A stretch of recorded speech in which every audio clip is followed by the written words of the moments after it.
গীতই হে নন্দতনুজ কিঙ্কর পতিতং মাং বিষম ভবম বুধ কৃপা তব পদ পঙ্কজ সদৃশ বিচিন্তয় নয়ানগলদস্র ধারায় বদনং গদা গদা রুদ্রগিরা পুলকং নিচিতং বভ কদা তব নাম গ্রহণে ভবিষ্যতি যোগায়িতং নিমিষেন চক্ষুষা প্রভৃত সাহিতং শূন্যইতং জগতং সর্বং গোবিন্দ বিরাহে নমে আশ্লেষো আপদরত্তপিনুষ্ট মামদস্নার মর্মহত করত বা যথা তথা বিরাত লম্পটম প্রাণনাথস্তবনাপদ হরে কৃষ্ণ কৃষ্ণ কৃষ্ণ হরে হরে হরে রাম রাম রাম হরে হরে নমো মহাবদনায় কৃষ্ণ প্রেম প্রদয়তে কৃষ্ণায় কৃষ্ণ চৈতন্যে গুরুতি নমো জয় দশবিধ নাম অপরাধ বর্জনকারী গৌর ভক্ত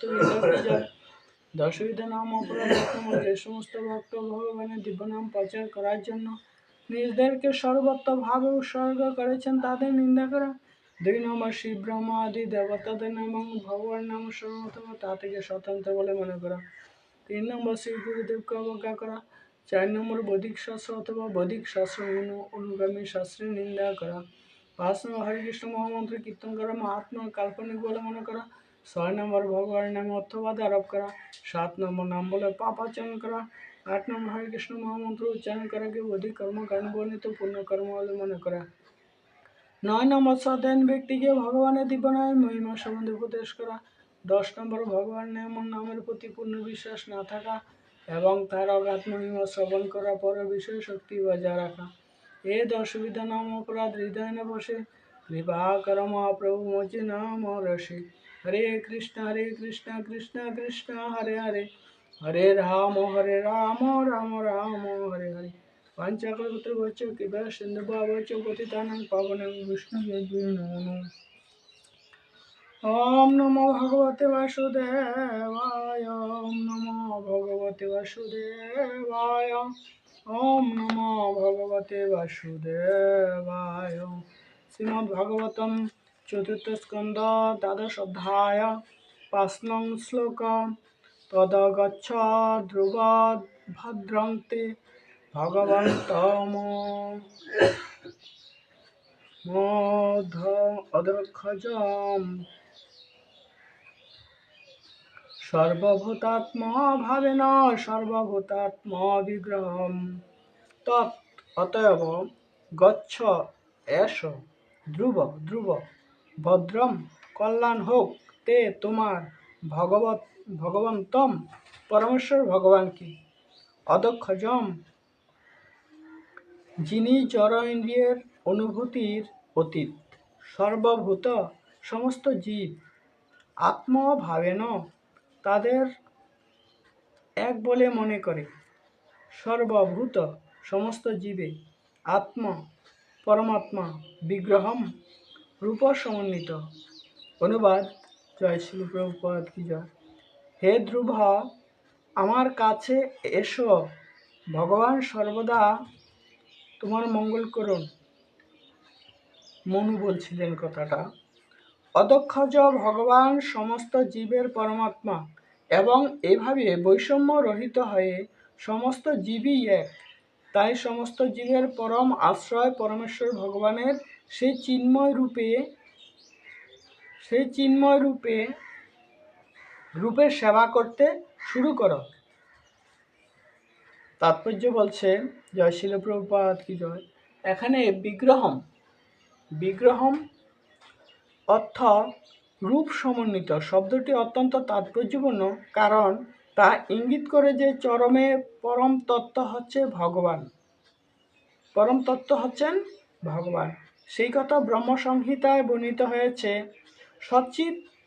সচ্চিদানন্দ বিগ্রহ, তার রূপ আছে, কিন্তু তার সেই রূপ যে কোনো রূপ জড় রূপ থেকে ভিন্ন। জীব সেই পরম রূপের ততস্থা শক্তি। সেই সূত্রে জীবেরা পরম রূপ থেকে ভিন্ন নয়, কিন্তু সেই সঙ্গে তারা তার সমকক্ষ নয়। এখানে ধ্রুব মহারাজকে সেই পরম বিষয়ে বিগ্রহের সেবা করার উপদেশ দেওয়া হয়েছে। তার ফলে অন্যান্য ব্যষ্টি জীবেরও সেবা সম্পাদিত হবে। দৃষ্টান্তস্বরূপ বলা যায় যে একটি গাছের রূপ রয়েছে এবং সেই গাছের গোড়ায় জল দেওয়া হয়, তখন গাছের সঙ্গে যুক্ত অন্যান্য রূপও যথা পত্র, পল্লব, পুষ্প, ফল ইত্যাদিতেও আপনা থেকেই জল দেওয়া হয়ে যায়। মায়াবাদীদের ধারণা পরম তত্ত্ব সব কিছু হওয়ার ফলে নিশ্চয়ই নিরাকার, তা এখানে নিরস্ত হয়েছে। পক্ষান্তরে এখানে প্রতিপন্ন হয়েছে যে পরম তত্ত্বের রূপ রয়েছে, কিন্তু তা সত্ত্বেও তিনি সর্বব্যাপ্ত, কোনো কিছুই তার থেকে স্বতন্ত্র নয়। তাহলে এখানে ভগবান বলছেন ঈশ্বর পরমকৃষ্ণ সচ্চিদানন্দ বিগ্রহ অনাদির আদি গোবিন্দ সর্বকারণের কারণ। তো ভগবান হচ্ছে সর্বকারণের পরম কারণ, হচ্ছে ভগবান শ্রীকৃষ্ণ। তো আমরা অবিচ্ছেদ্য অংশ হিসেবে আমরা ভগবানের সেবা করি। এই জন্য পুণ্যের অংশের কাজ হচ্ছে পুণ্যের সেবা করা। তাহলে ভগবানের এখানে একটা দৃষ্টান্ত দেওয়া হয়েছে যে সমস্ত একটা গাছের গোড়ায় জল দিলে সমস্ত গাছটা বেঁচে যায়, ডালাপালা শাখা প্রশাখার মধ্যে আর জল দিতে হয় না। তদ্রূপ দেবতারা হচ্ছে শাখা প্রশাখা এবং ভগবান হচ্ছে মূল গোড়া। তাহলে বলছে ভগবানের মূল গোড়ায় যদি জল দেওয়া হয় তাহলে আর ডালাপালার মধ্যে আর জল দিতে হয় না। তো এই জন্য বলছে সর্বধর্মাং পরিত্যজ্য মামেকং শরণং ব্রজ অহং তং সর্বপ্রাপ্য মোক্ষ স্বামী আসুচ। অর্থাৎ সব কিছুর বলছে যে সর্বধর্মাং পরিত্যজ্য। তাহলে কোন ধর্ম ত্যাগ করতে বলছে না, এখানে বলছে সর্বধর্মাং, অর্থাৎ সব কিছু ত্যাগ করে একমাত্র আমার শরণ লো। ভগবান এই কথা দীপ্ত কণ্ঠে ঘোষণা করছেন যে আমার গোড়ায়, গাছের গোড়ায় জল দিলে পুরো গাছটা বেঁচে যায়, তদ্রূপ আমাকে সেবা করলে সকলের সেবা হয়ে যায়। এবং কি শ্বশুর শাশুড়ি পিতা মাতা এবং যত আছে সকলের সেবা একসাথে হয়ে যায়। এবং ভগবান একটাই বলছে যে আমি সর্বকারণের পরম কারণ। তো আমরা শান্তিটা কোথায় পাবো? আমরা ভগবানকে ত্যাগ করে আমরা বিভিন্নভাবে পূজা করছি, কিন্তু এই জন্য আমরা শান্তিটা হারিয়ে ফেলেছি। এই শান্তিটা কিভাবে পেতে হয়? তাহলে আবার ভগবানের চরণে আসতে হবে। ভগবানের চরণে যখন আমরা আসব তখন আবার আমরা সেই শান্তিটি খুঁজে পাবো। তো সংসারের মধ্যে দেখুন না কেউ শান্তিতে আছি কিনা। তো আমরা ঠিক মতো ভগবানকে ডাকি না, আমাদের মঙ্গল আরতি করি না। এই যে মঙ্গল আরতির সময় যদি আমরা ভগবানের রূপ দর্শন করি তাহলে আমাদের সম্পূর্ণ কয়টি ভক্তি? 64 অঙ্গ ভক্তি। 64 অঙ্গ ভক্তির মধ্যে এখানে বলছে যে 64 অঙ্গ ভক্তি কোনো ভক্ত করতে পারবে না। তাহলে আনছেন কত? নববিধা ভক্তি। তাহলে নবঙ্গ ভক্তি তাও সম্ভব নয়, একজন ভক্তের পক্ষে তাও সম্ভব নয়। তারপরে কি করলেন? আবার দিয়ে দিলেন পঞ্চাঙ্গ ভক্তি। তাহলে সেই পঞ্চাঙ্গ ভক্তিটি সারাদিনের মধ্যে 24 ঘন্টার মধ্যে পঞ্চাঙ্গ ভক্তিটি দিয়ে দিচ্ছে। তাহলে সেই পঞ্চাঙ্গ ভক্তিটি কি কি? নববিধ ভক্তির মধ্যে শ্রবণ কীর্তন শরণং বন্ধনং পরিচয় দাস্য সক্ষ আত্মনিবেদন।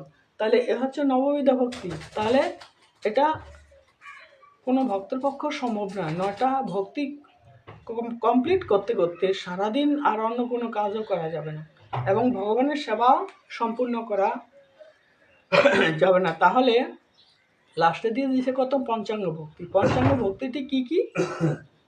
সাধু সঙ্গ, নাম কীর্তন, মথুরাবাস, ভাগবত শ্রবণ, শ্রদ্ধা শ্রীমূর্তি দর্শন। তো এই পঞ্চাঙ্গ ভক্তিটা আমরা সবসময় করতে পারি। সেই টাইমটা কখন? আমরা 4টা থেকে, ভোর 4টা থেকে যদি আমরা 6টা পর্যন্ত আমরা ভগবানের একটু তপস্যা করি, এটাই কিন্তু মূল তপস্যার সময়।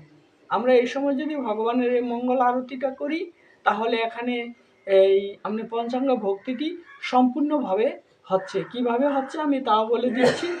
তো আমরা এখানে গৃহের মধ্যে যারা আছে তারা কি ভগবানের ভক্ত নয়?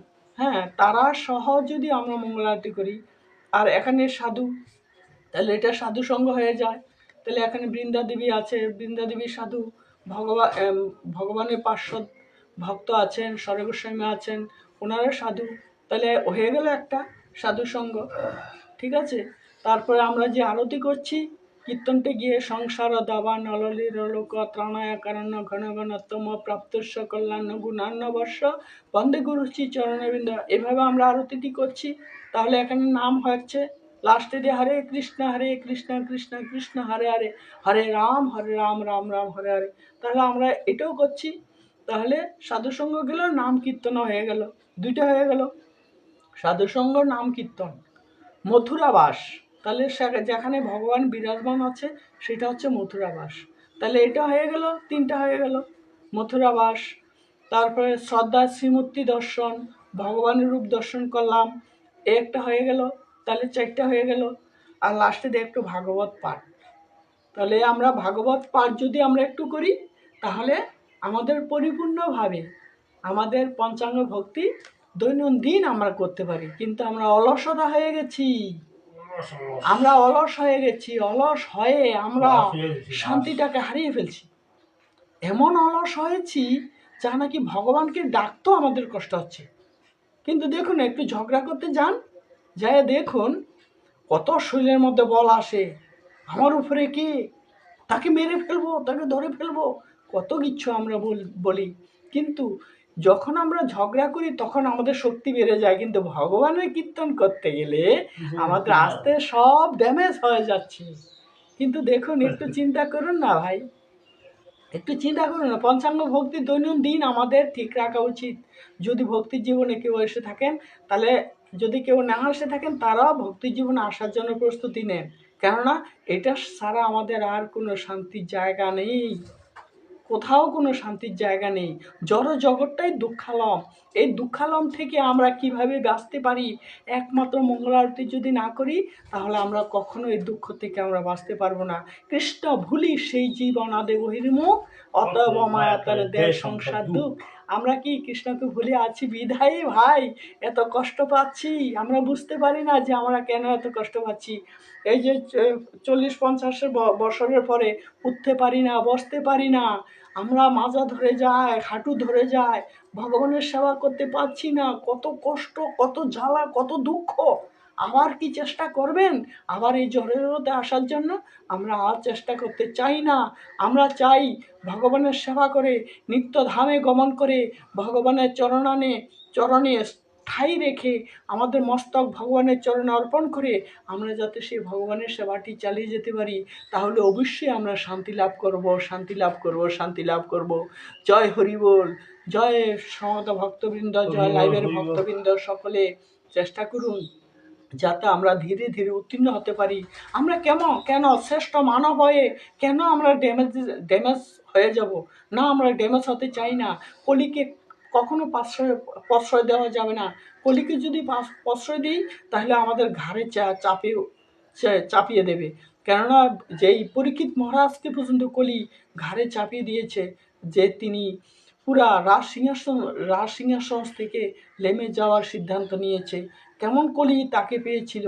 কিন্তু আমরা চাই না কলির প্রভাব থেকে যাতে আমরা দূরে থাকতে পারি। এই জন্য আমাদের পঞ্চাঙ্গ ভক্তিটি অন্তত ঠিক রাখুন। হরি বল, হরে কৃষ্ণ। ভালো থাকুন, সকলে ভালো থাকুন, সুন্দর জীবন হোক, আপনাদের জীবন দীর্ঘায়িত হোক, এবং নৃসিংহদেবের কাছে এবং জগন্নাথ বরম সুদর মহারানী পঞ্চতত্ত্ব এবং রাধা মাধবের কাছে আমি করজোড়ে মিনতি করছি যাতে সকল ভক্তদেরকে, এবং যারা ভক্ত হয়নি তারাও যাতে ভক্ত পরিণত হয়ে শান্তি লাভ করে। ওম শান্তি, ওম শান্তি, ওম শান্তি। হরে কৃষ্ণ। সকলে ভালো থাকুন, সুস্থ থাকুন, মঙ্গল থাকুন, আপনাদের ভক্তি আরও গাঢ় হোক, এটি কামনা করে আমি লাইভ থেকে বিদায় নিচ্ছি। হরে কৃষ্ণ। ভুল ত্রুটি মার্জনা করবেন। আমি আপনাদের ভাই হরি বল, আমি আপনাদের সন্তান, আমি আপনাদের একজন কীট। আমি চাই ভগবানের সেবা করে, সকল ভক্তদের উপরে নির্ভর করে আমি ভগবানের কাছে প্রার্থনা করি সকলের শান্তি বর্ষিত হোক। হরে কৃষ্ণ। সকলে ভালো থাকবেন, মঙ্গল থাকুন। হরে কৃষ্ণ।